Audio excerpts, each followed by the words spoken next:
2018 പുറത്തിറങ്ങിയ ഒരു അടിപൊളി ത്രില്ലർ മൂവിയാണ് ലെവൽ 60.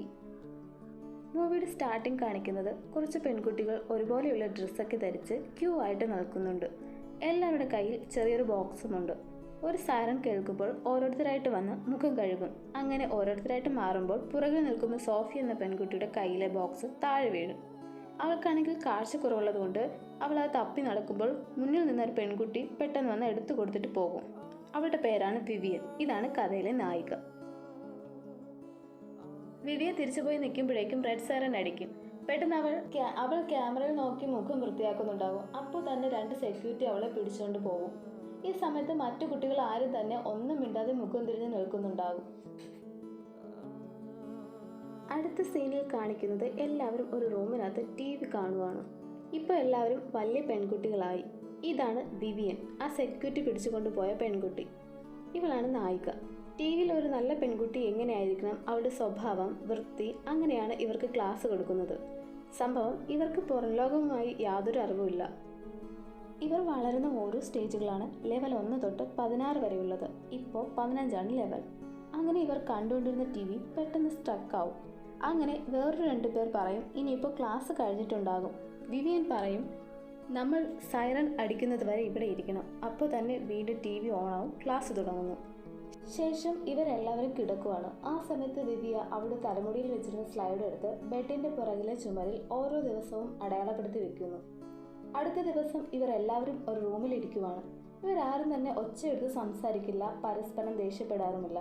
അങ്ങനെ അവൾ അവിടെ ഇരിക്കുമ്പോൾ ഒരു ലേഡി വന്നിട്ട് നിങ്ങൾക്കൊരു സന്തോഷ വാർത്തയുണ്ട്. എന്തെന്നാൽ നിങ്ങൾ എല്ലാവരും ലെവൽ 15 പൂർത്തിയാക്കിയിരിക്കുന്നു. അടുത്ത 16 കടക്കാം. അതുകൊണ്ട് നിങ്ങൾക്ക് ഉടൻ തന്നെ നല്ലൊരു ഫാമിലിയെ കിട്ടുന്നതായിരിക്കും. നിങ്ങൾ പഠിച്ചതെല്ലാം നന്നായിട്ട് ഓർക്കുക, ഒരു നല്ല സ്ത്രീയുടെ ഗുണങ്ങൾ എന്തെല്ലാമെന്ന്. ലെവൽ 16 പോകാനുള്ള ആരൊക്കെയാണെന്ന് ഈ ലേഡി പറയും. അവർ പുതിയൊരു ഹാളിലോട്ടാണ് പോകേണ്ടത്. വിവിയൻ, ഇവ, റീത്ത, അങ്ങനെ ഇവരെ 3 പേരെയും സെക്യൂരിറ്റി അങ്ങോട്ട് കൊണ്ടുപോകുന്നു. അവിടെ റൂമിൽ ലെവൽ 16 എന്നൊരു എഴുതി വെച്ചിട്ടുണ്ട്. നോക്കുമ്പോൾ അവിടെ റൂമിൽ കുറച്ച് പെൺകുട്ടികളുണ്ട്. ഇവരെ പോലെ തന്നെ അവരും ലെവൽ 16 ആണ്. അവിടെ ഉണ്ടായിരുന്ന ഒരു പെൺകുട്ടി വന്ന് ഹായ്, ഞാൻ ക്ലാര. അപ്പോൾ വേറൊരു പെൺകുട്ടി പറയും നീ വിവിയൻ ആണല്ലേ, എൻ്റെ പേര് ഹെഡിയ എന്നാണ്. ഞങ്ങൾ ലെവൽ 14 ഒരു ഹാളിലായിരുന്നു, എനിക്കറിയാം നിന്നെ. അപ്പോഴാണ് അവിടെ ഇരുന്നൊരു പെൺകുട്ടി എണീറ്റ് വന്ന് വിവിയൻ എന്ന് വിളിക്കും. ഇതാണ് സോഫിയ, കണ്ണിന് കാഴ്ചക്കുറവുള്ള ആ കുട്ടി. വിവിയന് അവളോട് അത്രയ്ക്ക് ഇഷ്ടമില്ല. കാരണം കുട്ടിയായിരുന്നപ്പോൾ സോഫിയക്ക് സഹായം ചെയ്തപ്പോഴാണ് വിവിയനെ ശിക്ഷിച്ചത്.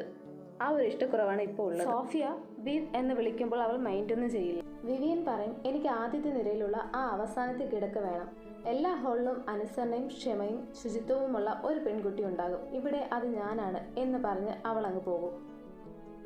ശേഷം കാണിക്കുന്നത് എല്ലാവരും പതിവ് പോലെ വൈറ്റമിൻ ഗുളിക കഴിക്കാനായിട്ട് വരിയായിട്ട് നിൽക്കുന്നു. വിവിയൻ കഴിച്ചിട്ട് തിരിച്ചു പോകുമ്പോൾ സോഫിയ കഴിക്കുന്നത് മാറി നിന്ന് നോക്കുന്നുണ്ടായിരിക്കും. ശേഷം വീണ്ടും ഒരു സൈറൻ അടിച്ച് അസംബ്ലി അനൗൺസ് ചെയ്യുന്നു. അങ്ങനെ എല്ലാവരും ക്ലാസ് റൂമിൽ ചെന്ന് നിൽക്കുന്നു. അവിടെ ഒരു ലേഡി വരും. അവരുടെ പേരാണ് ബ്രെക്സിൽ. അവർ വന്നിട്ട് പറയും ലെവൽ 16 പോലെയല്ല മറ്റ് ലെവലുകൾ. ഉടനെ തന്നെ ഞങ്ങളുടെ സ്പോൺസർമാർ നിങ്ങളെ തിരഞ്ഞെടുക്കാനായി എത്തും. അതുകൊണ്ട് തന്നെ നിങ്ങൾ കുറച്ച് കാര്യങ്ങൾ പഠിക്കാനുണ്ട്. ഉദാഹരണത്തിന് ഒരു നല്ല വലിയ കുടുംബത്തിൽ ഒരു മകൾ എങ്ങനെയാണ് വസ്ത്രങ്ങൾ ധരിക്കേണ്ടത് എന്ന് പറഞ്ഞ ഒരു ഗൗൺ എടുക്കുന്നു. ഓരോരുത്തരുടെ വസ്ത്രത്തിലും അവരുടെ പേരെഴുതി വെച്ചിട്ടുണ്ടായിരുന്നു.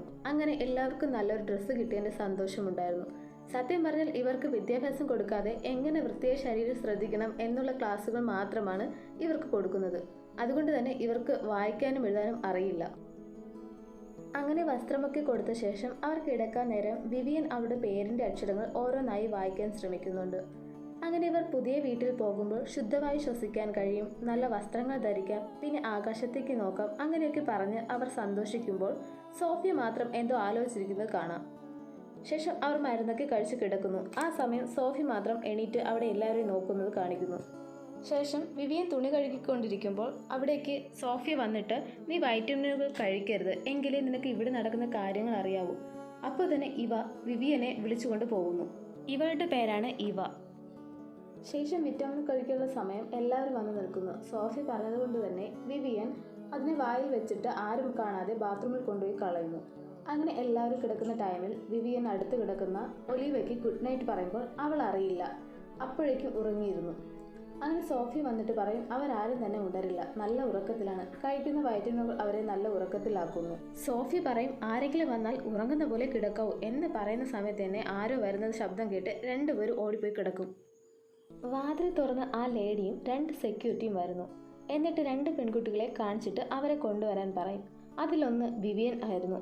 ഇത് കണ്ട് സോഫി പേടിച്ചിരിക്കുവാണ്. ഈ പെൺകുട്ടികളെ കൊണ്ടുപോയി ഒരു റൂമിൽ കിടത്തും. സെക്യൂരിറ്റികൾ പോകുമ്പോൾ വിവിയ വീണ്ടും പെട്ടെന്ന് കണ്ണു തുറന്ന് എണീക്കുന്നു. എന്നിട്ട് ഒലിവിയെ വിളിക്കുമ്പോൾ അവൾ അറിയുന്നില്ല. പെട്ടെന്നൊരു ശബ്ദം കേൾക്കുമ്പോൾ വിവിയൻ ഉറങ്ങുന്ന പോലെ കിടക്കും. നോക്കുമ്പോൾ ആ ഒരു ലേഡിയും പിന്നെ 2 പേരും ഒരു ഭർത്താവും ഭാര്യയുമാണെന്ന് തോന്നുന്നു. അവർക്ക് നല്ല പ്രായമുള്ളവരാണ്. അവർക്ക് ആ ലേഡി ഈ 2 പെൺകുട്ടികളെ പരിചയപ്പെടുത്തി കൊടുക്കുന്നു. ഒലിവിയ നല്ല ഫ്രഷ് ലുക്കാണ്, ഇത് വിവിയൻ നല്ല ചർമ്മമാണ് എന്നൊക്കെ പറഞ്ഞു കൊടുക്കുന്നു. അങ്ങനെ ഇയാൾ ഭാര്യയോട് പറയും ഓർക്കുക ഒരിക്കലും കേടുപാടുകൾ വരാതെ സൂക്ഷിക്കണം, സൂര്യപ്രകാശം തട്ടേ ചെയ്യരുത് എന്നൊക്കെ പറഞ്ഞു കൊടുക്കുന്നു.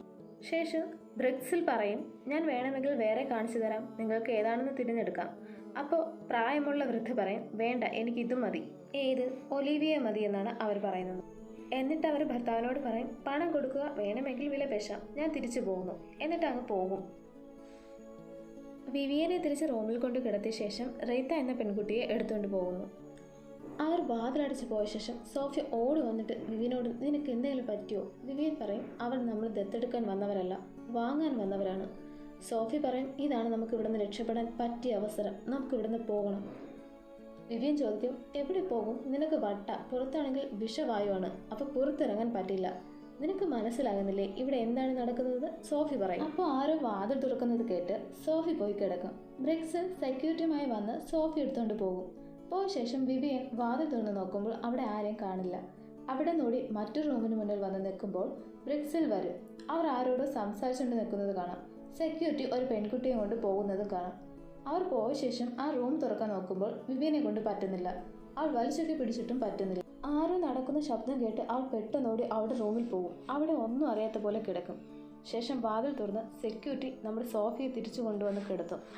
അടുത്ത ദിവസം വിവിയൻ സോഫിയോട് ചോദിക്കും നീ എപ്പോൾ മുതലാണ് വിറ്റാമിൻ കഴിക്കുന്നത് നിർത്തിയത്? സോഫി പറയും ലെവൽ 13 ആയപ്പോൾ നിർത്തി. ഓ നീ ഭാഗ്യവതിയാണ്, മറ്റു പെൺകുട്ടികൾ കണ്ടിരുന്നെങ്കിൽ? സോഫി പറയും ഞാൻ ആരോടും പറഞ്ഞിട്ടില്ല ഇതുവരെ.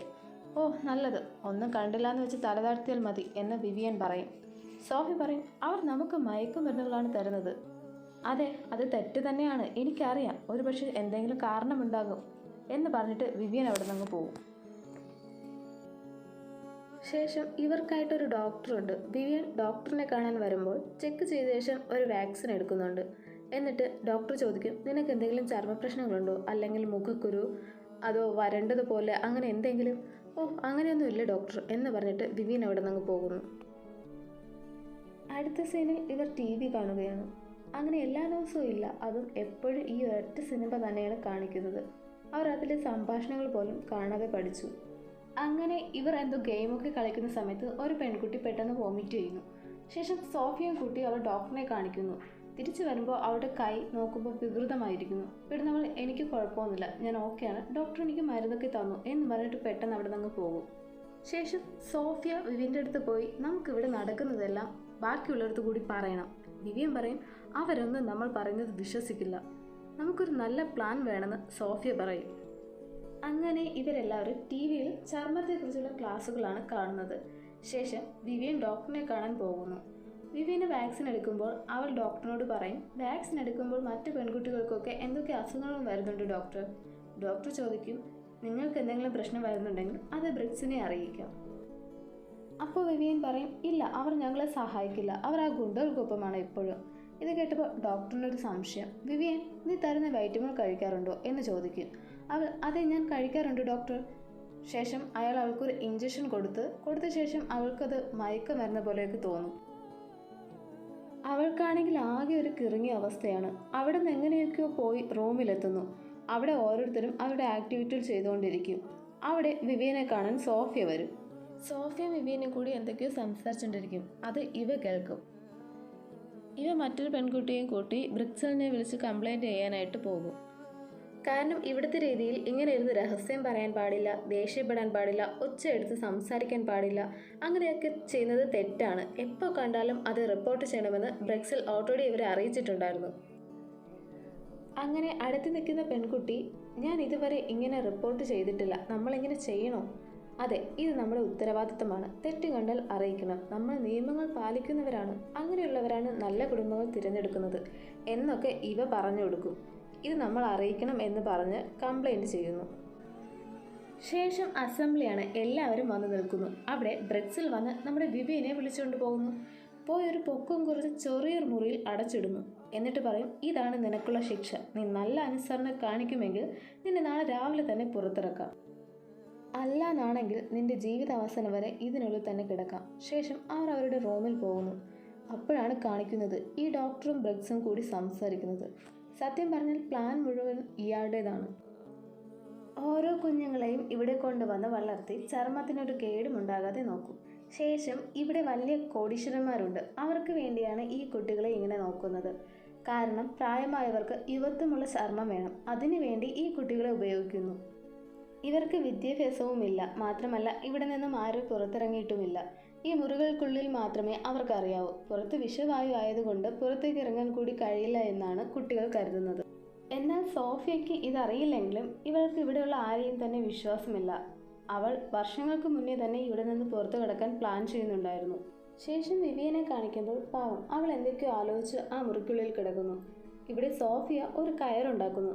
പെട്ടെന്ന് ഡോർ തുറക്കുന്ന ശബ്ദം കേട്ട് അവൾ കിടക്കും. വന്നത് സെക്യൂരിറ്റി ഗാർഡനാണ്. അയാളൊരു പെൺകുട്ടിയെ ഉപദ്രവിക്കാൻ ശ്രമിക്കുമ്പോൾ സോഫിയ അവളുടെ കയ്യിലുണ്ടായിരുന്ന കയർ വെച്ച് അയാളെ വലിച്ച് താഴെയിടും. എന്നിട്ട് നേരെ വിവിയനെ വിളിക്കാനായിട്ട് പോകുമ്പോൾ അയാൾ എണീറ്റ് വന്ന് ഇവളെ അടിച്ച് താഴെയിടും. ഇവളാണെങ്കിൽ അവിടെ ഉണ്ടായിരുന്ന അയൺ ബോക്സ് എടുത്ത് അവനിട്ടൊന്ന് കൊടുത്തിട്ട് അവൻ്റെ കാർഡും എടുത്ത് നേരെ വിവിയനെ വിളിക്കാൻ പോകും. കാർഡ് വെച്ച് ഡോർ ഓപ്പൺ ചെയ്യും മുന്നേ സൈറൻ അടിക്കും. അപ്പോൾ സോഫിയയ്ക്ക് ഒന്നും ചെയ്യാൻ കഴിയില്ല. അവൾ തിരിച്ചു പോകും. വിവിയൻ പറയും, നീ എന്നെ വീണ്ടും ഒറ്റയ്ക്കാക്കിയിട്ട് പോകരുത് സോഫിയ എന്ന് പറഞ്ഞവൾ കരയും. കുറച്ചു കഴിഞ്ഞ് ബ്രിക്സിൽ വരും. അവർ നല്ല ദേഷ്യത്തിൽ അവളെ പിടിച്ചുകൊണ്ടുവന്ന് അസംബ്ലി കൂടുന്നവിടെ കൊണ്ടു നിർത്തും. നിങ്ങളുടെ കൂടെയുള്ള ഒരാൾ മോശമായി പെരുമാറിയിട്ടുണ്ട്. അവൾ ഇവിടുന്ന് വിലപിടിപ്പുള്ളതാണ് എടുത്തത്. അതെന്തായാലും നിങ്ങളിൽ ആരുടെയോ കയ്യിൽ തന്നിട്ടുണ്ട്. ആരായാലും അത് തിരിച്ചു തരുന്നതായിരിക്കും നിങ്ങൾക്ക് നല്ലത്. ഇത് നിങ്ങളുടെ അവസാനത്തെ അവസരമാണെന്ന് ബ്രിക്സിൽ പറയും. ഈ സമയത്ത് ഇവ വിവിയനെ തുറച്ചു നോക്കുന്നുണ്ടാവും. അപ്പോൾ ഡോക്ടർ വന്നിട്ട് പറയും, സോഫി ഈ സ്കൂളിനെ തന്നെ ചതിച്ചു. ഞങ്ങൾ നിങ്ങൾക്കൊക്കെ ഒരു നല്ല ജീവിതമല്ലേ നൽകിയത്, ഒരു കുടുംബത്തിനെ പോലെയല്ലേ പെരുമാറിയത്. സമയം കഴിഞ്ഞിരിക്കുന്നു. ഇന്ന് ഇവളാണ് ശിക്ഷിക്കപ്പെടുന്നത് എന്ന് പറഞ്ഞ് ഒരു പെൺകുട്ടിയെ ചൂണ്ടിക്കാണിക്കുന്നു. നാളെ മറ്റൊരാൾ. അങ്ങനെ ഓരോരുത്തരായി ശിക്ഷിക്കപ്പെടുന്നതായിരിക്കും. നിങ്ങൾക്ക് തിരിച്ചു നൽകുന്നത് വരെ ശിക്ഷിക്കപ്പെടും ഓരോരുത്തരായി. അങ്ങനെ ആ ഗാർഡ് ആ പെൺകുട്ടിയെ കൊണ്ടുപോകുന്നു. എല്ലാവരും അസംബ്ലി പിരിഞ്ഞു പോകുന്നു. പുറത്തിറങ്ങിയ ശേഷം ഡോക്ടറും ബ്രിക്സിലും കൂടെ മാറി നിന്ന് സംസാരിക്കുന്നു. ഡോക്ടർ ബ്രിക്സിലിൻ്റെ കയ്യിൽ ഒരു ടാബ്ലറ്റ് കൊടുക്കുന്നുണ്ട്. ഇവർ മരുന്ന് കഴിക്കുന്നുണ്ടെന്ന് ഉറപ്പുവരുത്താൻ വേണ്ടി ബ്രിക്സിലാണ് ഇപ്പോൾ മരുന്ന് കൊടുക്കുന്നത്. അതിൽ വിവിയൻ കഴിക്കുന്നുണ്ടെന്ന് പ്രത്യേകം ബ്രിക്സിൽ നോക്കുന്നുണ്ട്. എന്നിട്ട് വിവിയനോട് പറയും, നീ നാളെ നല്ലൊരു കുടുംബത്തിൽ ചെന്നെത്തട്ടെ എന്ന്. ഇവർ പറയുന്നതെല്ലാം അതേപടി വിശ്വസിക്കുന്ന കുറച്ച് പെൺകുട്ടികൾ. ശേഷം വിവിയൻ മരുന്ന് കഴിച്ചു പോയല്ലോ. അപ്പോൾ ഉറങ്ങാതിരിക്കാൻ വേണ്ടി അവൾ കയ്യിൽ മുറിവുണ്ടാക്കുന്നു. എന്നിട്ട് സോഫിയുടെ കയ്യിലുണ്ടായിരുന്ന കാർഡ് തപ്പിയെടുക്കുന്നു. അങ്ങനെ അതുപയോഗിച്ച് ഡോർ തുറക്കാൻ നോക്കുമ്പോൾ അവളെ കൊണ്ട് പറ്റുന്നില്ല. എത്രയൊക്കെ ശ്രമിച്ചിട്ടും അവളെ കൊണ്ട് പറ്റുന്നില്ല. അവൾ ഇനി എന്ത് ചെയ്യണമെന്നറിയാതെ അവിടെ ഇരിക്കുമ്പോൾ ആ ഡോറിൽ നോക്കുമ്പോൾ അവൾക്കൊരു ഐഡിയ തോന്നുന്നു. അങ്ങനെ ആ കാർഡ് വെച്ച് സ്ക്രൂ തന്നെ അങ്ങ് അഴിച്ചു മാറ്റുന്നു. ശേഷം വാതിൽ തുറന്ന് മുഴുവനായി മാറ്റി അകത്ത് കയറുന്നു. ബ്രിക്സിലിനെ കാണിക്കുമ്പോൾ അവരവരുടെ റൂമിൽ ഇരിക്കുവാണ്. ബ്രിക്സിലിന് ആരോ പുറത്തുണ്ടെന്നൊരു സംശയം തോന്നി. സെക്യൂരിറ്റികൾ അത്ര നല്ലവരല്ലാത്തത് കൊണ്ട് അവൾ മുൻകൂട്ടി ഒരു മയക്കാനുള്ള ഡോസ് കയ്യിൽ കരുതിയിരിക്കുന്നു. നോക്കുമ്പോൾ വന്നത് വിവിയനായിരുന്നു. വിവിയൻ വന്ന ഉടനെ ചോദിക്കും, സോഫി എവിടെ? അപ്പോൾ ബ്രിക്സിൽ ചോദിക്കും, ഓ നിങ്ങൾ സുഹൃത്തുക്കളായിരുന്നോ? ഞാൻ നിങ്ങളെ എല്ലാവരെയും മറ്റു ഹാളിലേക്ക് മാറ്റണമെന്ന് കരുതിയാണ് ഇരുന്നത്, അസൈൻമെൻറ്റിൻ്റെ ഭാഗമായിട്ട്. ദേഷ്യം വന്ന വിവിയൻ, എവിടെ സോഫിയ? പെട്ടെന്ന് അവൾ മയക്കാനുള്ള മരുന്നെടുത്തിട്ട് അവൾക്ക് നേരെ കാണിക്കും. എന്നിട്ട് അവൾ താഴെയുണ്ട്, അവൾക്ക് കുഴപ്പമൊന്നുമില്ല. ആദ്യം ഈ മരുന്ന് ഞാൻ നിനക്ക് തരണം, എന്നിട്ട് അവളുടെ അടുത്തേക്ക് കൊണ്ടുപോകാം. ഇത് പറയുമ്പോൾ നേരെ ബ്രിക്സിനെ അടിച്ച് താഴെ ഇട്ടിട്ട് അവളുടെ കയ്യിലിരുന്ന് സിറിഞ്ചെടുത്ത് അവൾക്കിട്ട് തന്നെ കൊടുത്ത് ശേഷം അവളുടെ കയ്യിലിരുന്ന് ഡോർ തുറക്കാനുള്ള കാർഡും എടുത്ത് നേരെ സോഫിയെ തേടി പോകും. അങ്ങനെ സോഫിയെ തേടി പോകുമ്പോൾ അതിനകമൊക്കെ ഒരു ജയിൽ പോലെയാണ്. അവിടെ ഒരു റൂമിലായിട്ട് നമ്മൾ സോഫിയെ കെട്ടിയിട്ടിരിക്കുന്നു. കെട്ടഴിച്ചു മാറ്റാൻ വേണ്ടി കത്തി എന്തെങ്കിലും ഉണ്ടോയെന്നറിയാൻ അവർ വേറൊരു റൂമിൽ പോകും. എന്നിട്ട് കെട്ടങ്ങഴിക്കും. ഇവർ അവിടെയൊക്കെ ആദ്യമായിട്ട് കാണുന്നത് കൊണ്ട് അവിടെയൊക്കെ എന്താണെന്ന് നോക്കും. അതിനകത്തായിട്ട് തന്നെ മറ്റൊരു റൂമുണ്ട്. അവിടെ ഇവർ ചെന്ന് നോക്കുമ്പോൾ സ്ട്രക്ചറിലായിട്ട് ബോഡിയാണെന്ന് തോന്നുന്നു. പേരും എഴുതി വെച്ചിട്ടുണ്ട്. അത് വിവിയൻ വായിക്കാൻ ശ്രമിക്കുകയാണ്. ഇവർക്ക് അക്ഷരങ്ങൾ വായിക്കാനൊന്നും അറിയില്ല. ഒരുവിധം റീത്ത എന്ന് പറയുമ്പോൾ സോഫിയ പറയും, ഇനിയിപ്പോൾ റീത്ത ആയിരിക്കുമോ? വിവിയൻ പറയും, ഡോക്ടർ റീത്തയെ ശിക്ഷിക്കാൻ കൊണ്ടുപോകാൻ പറഞ്ഞിരുന്നു. സംഭവം സോഫിയ കാർഡടിച്ച് മാറ്റിൻ്റെ പേരിൽ ഡോക്ടർ റീത്തയെയാണ് ശിക്ഷിക്കാനായിട്ട് കൊണ്ടുപോയത്. അങ്ങനെ അവർ ആ കവർ മാറ്റി നോക്കുമ്പോഴാണ് മുഖത്തെ തൊലിയൊന്നുമില്ല. ഇവർ രണ്ടുപേരും പേടിച്ച് മാറി നിൽക്കും. ഇവർ ഒരിക്കലും പ്രതീക്ഷിക്കാത്തൊരു കാര്യമാണ് ഇവിടെ സംഭവിച്ചത്. ശിക്ഷ കിട്ടുമെന്ന് പറയുമ്പോൾ ഇവർ ഇത്രയ്ക്കും പ്രതീക്ഷിച്ചിരുന്നില്ല. അവർ അവളെ കൊന്നു. എന്തിനായിരിക്കും ഇങ്ങനെ ചെയ്യുന്നത്? വിവിയൻ പറയും, നമുക്ക് ഇപ്പോൾ തന്നെ ഇവിടെ നിന്ന് പോകണം. എന്തായാലും എനിക്കൊന്നും അറിയണ്ട. അപ്പോൾ ബാക്കിയുള്ളവരൊക്കെ അവരെയും ഇവർ കൊല്ലും. വിവിയൻ പറയും, നമ്മൾ രണ്ടുപേരേ ഉള്ളൂ. എപ്പോൾ വേണോ സൈറൻ അടിക്കും. നമുക്കൊന്നും ചെയ്യാൻ കഴിയില്ല. സോഫിയ അവിടെ നിന്നൊരു കത്തി എടുത്തിട്ട് പറയും, എനിക്ക് എല്ലാവരെയും രക്ഷിക്കണം. എന്നിട്ട് രണ്ടുപേര് പുറത്തു കിടക്കാനുള്ള വാതിൽക്കൽ വരും. വിവിയൻ പറയും, നീ എൻ്റെ കൂടെ വരണം. സോഫിയ പറയും, മുമ്പ് ഞാൻ ഒരിക്കൽ സഹായം ചോദിച്ചപ്പോൾ ചെയ്യാൻ കഴിഞ്ഞില്ല, പക്ഷേ ഇപ്പോൾ ഞാൻ ചെയ്യണം. നീ എനിക്ക് വേണ്ടി കുറച്ച് സമയം കാത്തിരിക്കണം എന്ന് പറഞ്ഞ് അവൾ ബാക്കി പെൺകുട്ടികൾ ഇരിക്കുന്നിടത്തേക്ക് പോകും. അവിടെ മുൻപ് ഇവർ ടിവിയുടെ മുന്നിൽ ഇരിക്കും പോലെ തന്നെ വേറെ കുറച്ച് പെൺകുട്ടികൾ ഇരിക്കുന്നു. അവരോട് സോഫിയ പറയും, ബ്രിക്സിൽ പറഞ്ഞിട്ടാണ് ഞാൻ വരുന്നതെന്ന് പറഞ്ഞ് അവരെ കൂട്ടിക്കൊണ്ടു പോകും. വിവിയനെ കാണിക്കുമ്പോൾ ഒരു ഗാർഡ് പോകുന്നത് കണ്ട് അവൾ കൂടെ പോകും. പോയി അവൾ ബ്രിക്സിന്റെ റൂമിലാണ് കയറുന്നത്. അവിടെ ഒരു സ്ക്രീൻ ഓണായി കിടക്കും. അവൾ തൊട്ട് നോക്കുമ്പോൾ ഒരു വീഡിയോ പ്ലേ ആകും. അതിൽ നിന്ന് വിവിയയ്ക്ക് ഇവിടെ നടക്കുന്നത് എന്താണെന്ന് മനസ്സിലാകുന്നു. പ്രായമുള്ളവർക്ക് യുവത്വം നിലനിർത്താനായിട്ട് നല്ല ഫ്രഷ് ആയിട്ടുള്ള ചർമ്മം ഇവർ വാഗ്ദാനം ചെയ്യുന്നു കോടീശ്വരന്മാർക്ക് വേണ്ടി.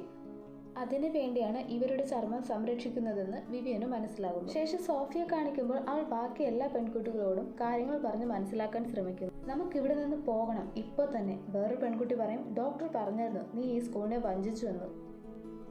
അതിന് ഇതൊരു സ്കൂളല്ല, ഇതൊരു തടവറയാണ്. ഇവ പറയും, നമുക്ക് ഗാർഡിനെ വിളിക്കാം. അപ്പോൾ തന്നെ അവിടേക്ക് വിവിയൻ ബ്രിക്സിനെ കൊണ്ടുവരും. ഇത് കണ്ട് കുട്ടികളൊക്കെ പേടിച്ച് നിൽക്കുകയാണ്. കാരണം ബ്രിക്സിൽ വരുമ്പോൾ എല്ലാവരും നിശബ്ദരായി തല താഴ്ത്തിയാണ് നിൽക്കുന്നത്. അങ്ങനെയുള്ളപ്പോൾ വിവിയൻ അവരെ കെട്ടിവെച്ച് കൊണ്ടുവന്നിരിക്കുന്നു. ഇവിടെ എന്താണ് നടക്കുന്നതെന്ന് മറ്റാർക്കും ഇതുവരെ മനസ്സിലായിട്ടില്ല. ഇതല്ല ഒരു സ്കൂൾ, ഇതൊരു ജയിലല്ല, ഇതൊരു ഫാമാണ്. അവർ നമ്മളെ ഇവിടെ ആടുകളെ പോലെ വളർത്തുവാണ്. സ്പോൺസർമാർ നമ്മളെ ദത്തെടുക്കില്ല. അവർക്ക് നമ്മുടെ ചർമ്മം മാത്രമാണ് വേണ്ടത്.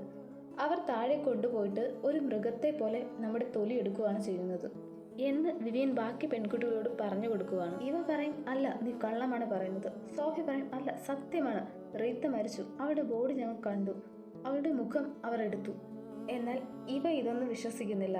ഇതൊരു സ്കൂളാണ്, പുറത്ത് വിഷം നിറഞ്ഞ വായുവാണ്. ഇവരാണ് നമ്മളെ രക്ഷിച്ചത്. വിവിയൻ ബ്രിക്സിലിനോട് പറയും, ഇവരോട് എല്ലാ സത്യവും പറയണം. നിങ്ങളാണ് റീത്തയെ കൊന്നതെന്നും എല്ലാം.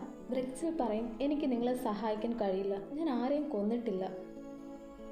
വിവിയൻ ബ്രിക്സിന്റെ മുഖം നോക്കുമ്പോൾ അവരും അവരുടെ ചർമ്മം മാറ്റിവെച്ചതാണെന്ന് അവർക്ക് മനസ്സിലാകുന്നു. അങ്ങനെ ഇവരും ഒരു സ്പോൺസർ ആയിരുന്നു.